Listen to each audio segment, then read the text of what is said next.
The American economy is improving, but the rate of growth remains low. America's jobless rate fell in 2012 to its lowest level in 4 years.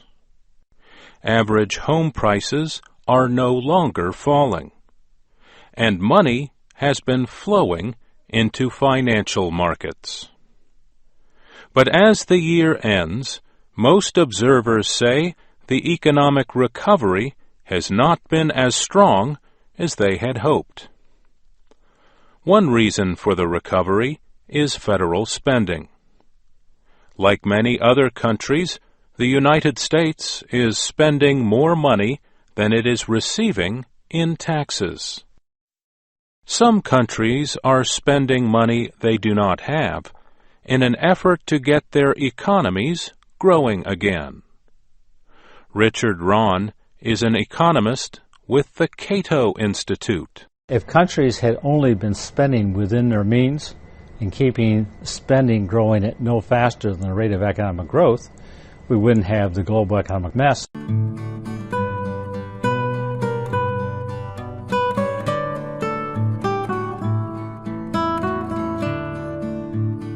But other economists say the mathematics is not that simple.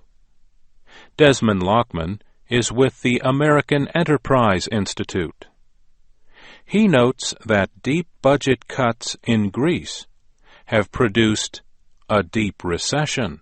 Because what we're doing is we're really applying very stringent austerity measures, and the IMF concede that the austerity hasn't been working, yet the Europeans are persisting in the same kind of austerity that got them into the trouble in 2012. So something's got to give. Financial reform activist Robert Bixby says the biggest problem for the American economy is the country's political system. Political dysfunction in this country is a bigger threat than economic dysfunction.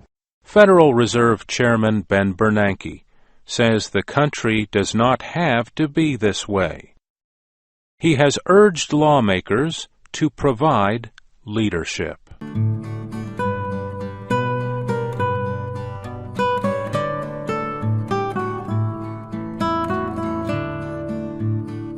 Such uncertainties will only be increased by discord and delay. In contrast, cooperation and creativity to deliver fiscal clarity, in particular a plan for resolving the nation's longer-term budgetary issues without harming the recovery, could help make the new year a very good one for the American economy. Bruce Stokes is an economist at the Pew Research Center. He says if the economy does not improve, many nations will be affected. There's an old saying that, if we get the sniffles, the rest of the world gets a cold. So if we end up going into a recession as well, I think everybody's going to suffer.